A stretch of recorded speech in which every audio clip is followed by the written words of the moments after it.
In this video, we're going to check out some modifiers in Blender, which can be helpful to create more shapes and also to duplicate objects in some cases and create arrays, and also to deform and adjust sometimes and increase the level of quality of some objects. So modifiers can be added also to smooth out the mesh or create bevel edges, and also to deform and transform the object in that way.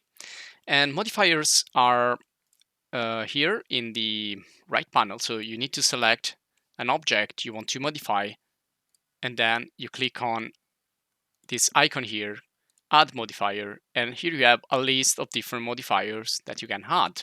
Now we're going to concentrate mainly on the generate and the form because these are the simplest, but also later on we will talk about other modifiers like physics and other for mapping and managing materials. So in the previous video we saw how we can create shapes, in particular surfaces, which don't have thickness. So we created a NURBS surface here using the loft technique and also the revolve technique, which is called screw here, and this was already a modifier. So let's just delete here a couple of modifier.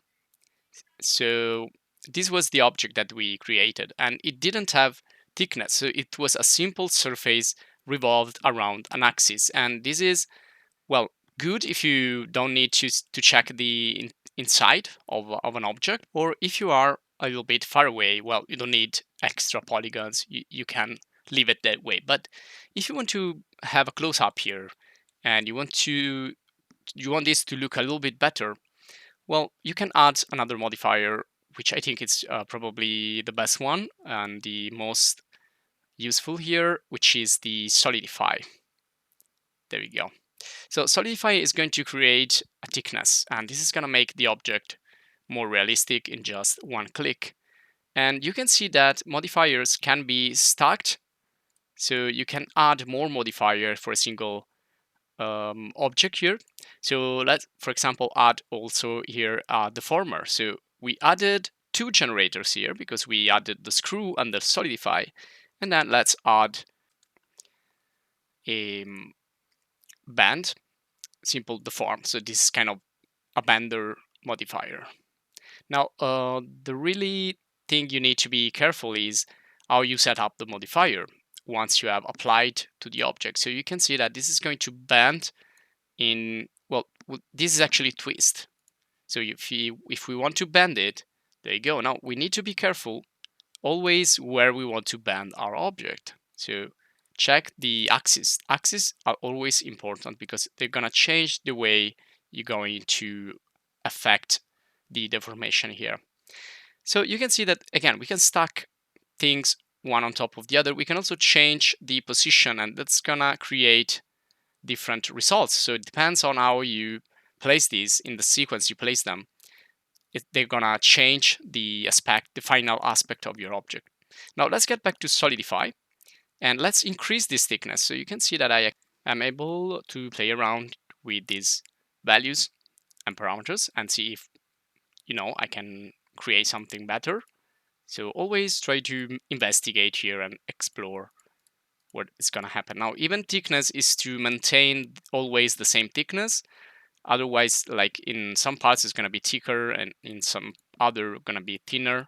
And then here you can see that you can fill this or leave it like without the finishing part, or you can just leave the like internal part. And also you can flip the normals here if it's gonna make things better. Do that, otherwise go back to the original. And also I will definitely choose high quality.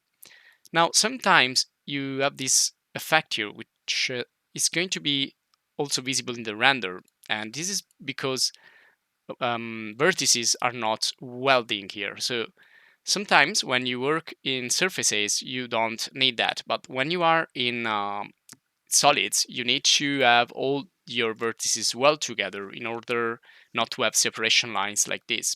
So, well, there are other tools to merge vertices, but in here we can also find another one, which is the weld.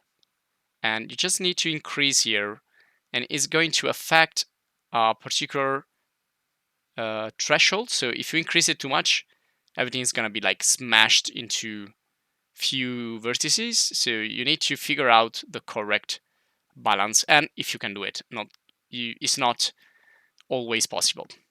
So thickness can be used not only to create solids out of simple surfaces, but also to create some walls. Now I also want to show you this one here, which is a combination of various modifiers, as you can see. So I'm just going to like deactivate some of those. And if you click on this screen here, well, you're gonna see the modifier deactivated. So you can activate and deactivate the modifier real time to see actually if one works better than the other, or how a couple of modifiers work in combination.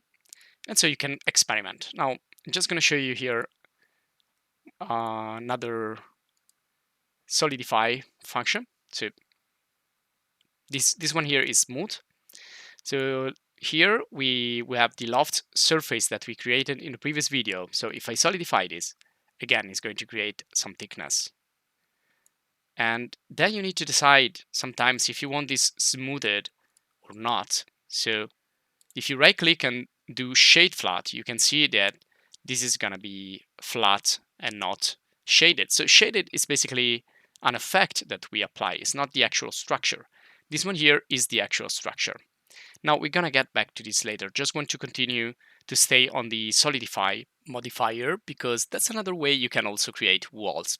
Now we imported these from SketchUp and using a DXF file. So basically this is a vector graphics or let's say a blueprint for architecture. Now, well, another way we can use this to create walls and architectural elements is to go in there. So select the curve, which is kind of a single curve, compact all together, and we can go into edit mode. Now, when we are in edit mode, we can select some of the vectors that are part of this blueprint. So if I select, for example, these two vertices, well, that's gonna define a vector. So if I extract this, right click and use separate. So now I extra curve, which I can select. There you go. So with that curve selected, I don't need a shape, or I don't need a surface to extrude this because I can just go here, go to the object, and to the curve, and extrude this. Well, this is actually extruding everything else. So I need to find out where that line is. There we go. So I'm gonna extrude it. Okay.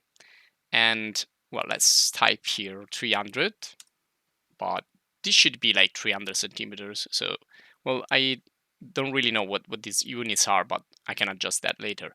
Now, the main point here is that if I have a single surface like that, I can turn it into a wall using the Solidify. So if I apply here the Solidify modifier and I extrude this, there you go. Now I have a wall. And then I can convert this into a mesh to continue to work with this as a mesh and shade flat because this is going to be really geometric. Now I can set up also the origin point, so it's going to be better to position this. So I'm going to affect origins here, activate the snap and place the origin right there.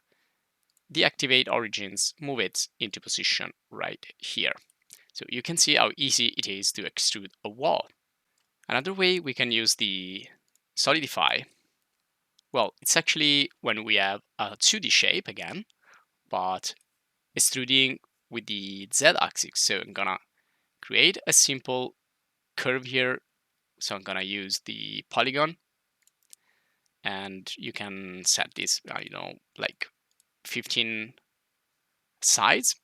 Okay, and then we can just switch into object mode. I'm gonna place it right here, and I want to make this a little bit smaller, so I'm gonna go to item and I'm gonna decrease the dimensions. So I want to create a pillar with this or a column. So this is even easier. You go here, and since this is a surface, this is how Solidify is going to behave. It's going to basically create the thickness, and it's going to create, well, it's kind of inverted. So what we can do is type here in the offset 1 instead of -1, and then we can go into the right direction. So we can type 3 meters, and this should be the correct measure of this column or pillar. So you can see how Solidify can be used in many different situations. Now let's see some other example of other modifiers. So in this case, to create walls and windows or doors, you can use another really important modifier, which is Boolean. Now you can either extract all the lines and create different walls here, and then use these, fill the gaps with these other extrusions, or you can go into negatives by subtracting shapes from other shapes. So, well, I've already created a door here. Let's create it right here. Now I can use the lines again and extrude and create the